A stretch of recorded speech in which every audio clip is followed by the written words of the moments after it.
Hi everybody, it's Fox Spirit, and I haven't done one of these in a really long time, but I am coming today to bring you a reading. It's going to be a twin flame love reading. I thought that now would be an appropriate time to do a love reading because the planet Venus has gone direct, which is the planet of love and beauty. So if things have felt off kilter for you, maybe your hair just hasn't been working the way you want it to, or your love life has been dismal, I'm here to tell you that things are about to make a sweet turnaround. Well, they should anyways, now that Venus has moved. That's kind of the promise with Venus, as she governs luxury items, she governs money, she governs love and beauty. So all the finer, sweeter, better things in life are Venus's territory. And I just thought now would be a good time to come on here and do a tarot reading. So also feel free to donate to my channel. I'm going to provide the link to my Venmo. So if you want to donate to the channel, that would be awesome. Or if you want a private reading, you can send me an email, and my email is going to also be in the link. And I will do a private reading for you. So just keep that in mind. I love love, and I would be happy to tell you a little something about your love future. Okay, so let's see if these babies are ready to be read. Okay. So this is for Twin Flames, Twin Flame Collective. For those of you who know what Twin Flames are, then you know what I'm talking about. For those of you that aren't familiar with the notion of Twin Flames, it's the idea that a twin flame is sort of like your ultimate soulmate. It's the idea that when we came into this body, before we came into this body, we were one soul that was divided into two. And so each half of the soul was put into two different bodies. And basically your twin flame is like your ultimate match. And it's like a soulmate to like the millionth degree. You'll know usually if you've met your twin flame because it will really rock you when you meet this person. It can feel like, you know, meeting someone that you've definitely feel like you've known before. It might feel like the earth is just like shaking beneath you. It just feels very cataclysmic. This person, you will know that there's something very, very powerful about your connection with this person. And typically these connections are incredibly sexual and passionate. The thing about twin flames though is that often your twin flame is not a person that you're necessarily meant to be with. We have all kinds of different soulmates in our lifetime, and some soulmates are like best friends, and some soulmates are romantic partners. Some soulmates are your life partner, the person you're supposed to do life with for like a really long period of time. And then some soulmates are your twin flame, and not everyone meets their twin flame in this lifetime. I think a lot of the people that meet their twin flames are people who are really called to do like very, very deep healing and very, very deep inner work, because your twin flame, it is the person who will really wake you up and bring you to sort of a mass level of healing and change within yourself just from having this person in your life. A lot of the time, the connection's so powerful, it doesn't really land on earth. It can be like, you know, this is astronomical high, like it's the greatest romantic thing you've ever had, perhaps, but it just can't like find its footing on the earth. So twin flames can do a lot of like going back and forth with each other. There's supposed to be like a chaser and a runner, like they might break up and one person chases after the other and then the other one runs away, and it can go back and forth like that for years, for a lifetime between twin flames. So this is for people who believe that they've met their twin flame. And the thing about twin flames is, since the relationships are so helter-skelter, we often spend a lot of time apart from our twin flame, because it can be such an intense connection that it's sort of marked by coming together, breaking apart, coming together, breaking apart.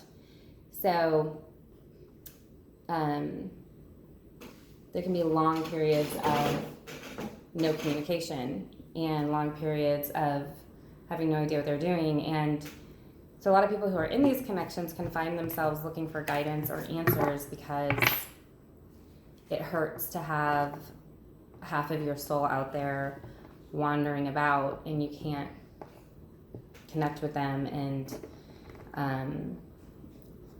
we want to seek to understand how they're feeling, what's going on, what the deal is. I still do these twin flame readings just because I think they're fun and because I like to do love readings. But the truth of the matter is, I have kind of written my twin flame off at this point. We met, I think, in 2017. It's been 3 years since our initial first meetup. And there was a lot of back and forth over the past few years since we met. But I will say that from meeting him, I leveled up and I changed. And I'm not saying, I don't want to throw shade on anyone on YouTube here, but this person has not quite come around to a level of stability that would be ideal for, a romantic relationship. So I kind of have let that person go, but I do still acknowledge our connection. I do still acknowledge the difference that he made in my life and the impact that he made upon me. So that being said, I still do the readings. I can still channel the energy because I do have a twin flame. I've come into contact with him and I understand the journey. So everyone's twin flame journey is unique. You might be someone that you meet your twin and you might actually be one of those lucky people who gets to marry your twin flame and be with them and that have it also be your life partner. After probably a lot of running and chasing and working it through. Some people have that good fortune. Other people have the misfortune that that's just not going to be the reality. But whatever the case, it's going to change you for the rest of your life, having met this person. So now we can go to the cards and see what the current energy is for the Twin Flame Collective. Okay?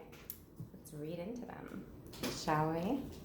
Hope everyone's doing okay, getting through this quarantine, corona world, and all the bizarre changes that 2020 has brought us. I am doing nothing but sending love and through the ethers and hoping that everyone's staying somewhat sane, drinking your water and eating your vegetables and getting some fresh air, sunshine, time in nature, and all those wonderful things that we do in the world to stay healthy and, okay. All right, so we're going to dip into this. So I use the Animal Spirit Tarot deck, so it's not your traditional tarot deck. This is what I use, and these are the cards that I work with. I really like it because I like animals, and I like natural things, and these cards are very sweet. They're just really beautiful, and they're really, really sweet. They have really good energy. So we're going to see what they say. All right. So this is going to be for the past of the connection. We got Earthworm. It's a really interesting card. I have never pulled this card before, so this is really interesting. Earthworm. Okay. And then we've got Sea Serpent for the present. And for the future, Vulture. All right, so we're gonna start with Earthworm. So in the past, this connection was in an Earthworm phase. And let's see what that means. Shy, hesitant, reluctant to share inner vision. We have all felt the woes of the Earthworm at some point along the way. The Earthworm indicates a newbie or novice working to establish confidence in a new field. Others around you may seem wise and experienced, but it's important to remember they once felt Earthworm energy too. This card is a reminder not to be intimidated or lose hope. Mastery takes time and you're on the right track. Besides, rumor has it, a beginner's mind offers the most valuable insights. So this kind of is saying maybe the beginning of the journey started, it was new. Somebody felt inexperienced. Somebody felt like a newbie. They didn't have confidence. So maybe that was your twin, or maybe that was you. One of you in the connection felt maybe like you weren't ready for it, or maybe like, you know, you were intimidated, or you lost hope. You lost faith in the connection. Something was wrong, and you felt one of the people in the connection, perhaps your twin or yourself, felt, you know, out of their element, sort of. It's interesting with the earthworm too, because it's like, I think of earthworm, I think like under the ground. It's like underneath, it's in the soil. So I kind of interpret that a couple ways. Like maybe in the past of this connection, you or your twin have been hiding, you know, hiding out, submerged down in the earth, trying to find a nice, comfy, cool place. So maybe there's been a period of one or both of you being very secluded, very hidden away, very down in the ground, you know, just kind of deep in your own thing. So I kind of think of that, but I also think about the fertility of the soil and the earth, and how perhaps this could also be an analogy for planting seeds. You know, maybe the past of the connection, maybe things were a little confusing, but maybe there were seeds that were being planted. Maybe there was something, you know, being fertilized in the soil or beneath the ground that you couldn't see. There are things underneath going on that have been hidden from you. So the past, but you know, the thing I like about this card is that even though it's like, it's kind of hidden, it's underground, it's not dark. You know, you would think under soil, earthworm, it might be like a really dark card, but this has got a lot of color and lightness to it. So I think that that's something to really keep into consideration. And okay, so that's the earthworm, that's the past. In the present, we have the sea serpent. Healing emotional wounds, expressing desires.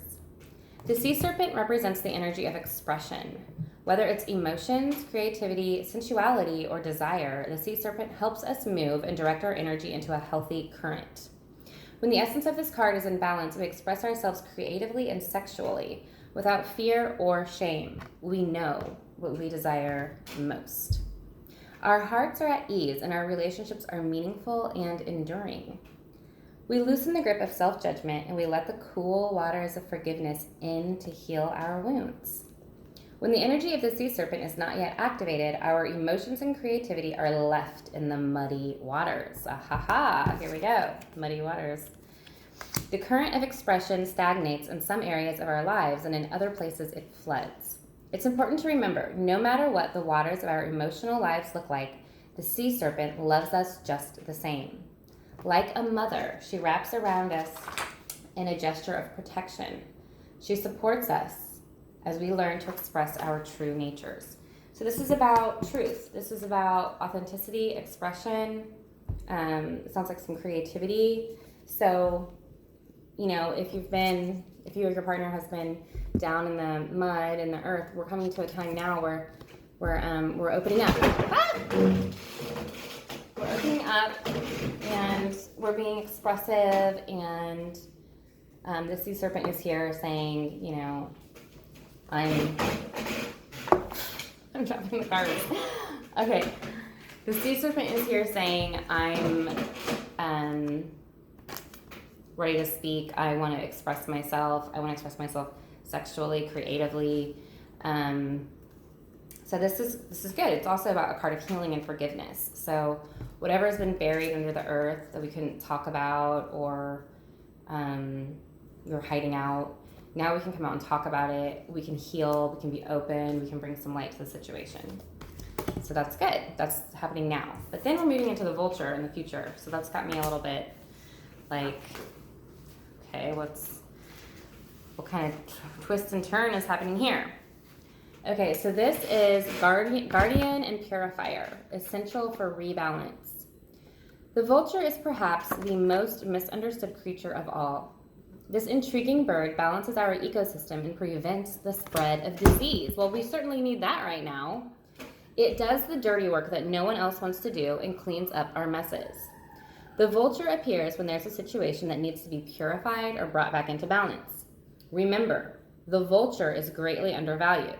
What you thought was a mistake or a tragedy is a blessing in disguise.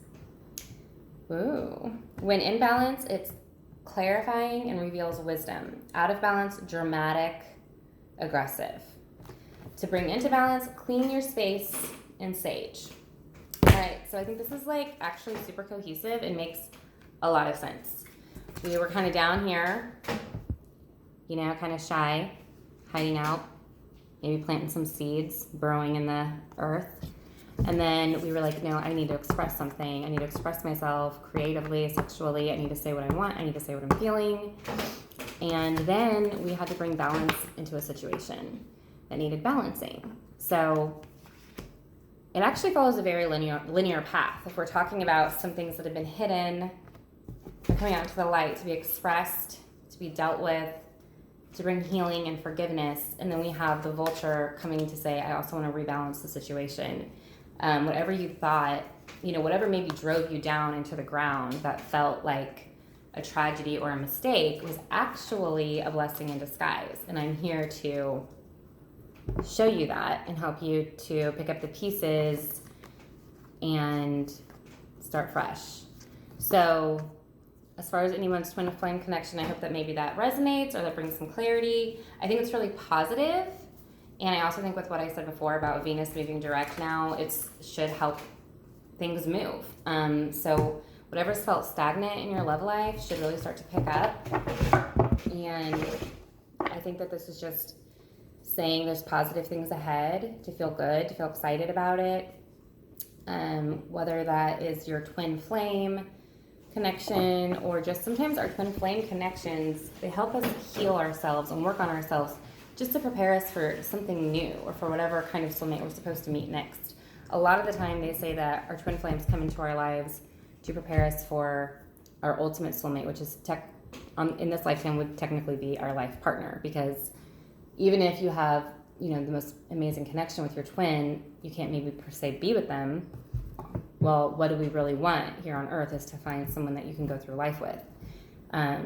And so a lot of the time they say that that's what your twin flame is here to do, is to prepare you for that person. So that could be, you know, what the vulture is helping you rebalance yourself for, is for the next thing. Either way, it's positive. I think there are, you know, golden shores on the horizon for love.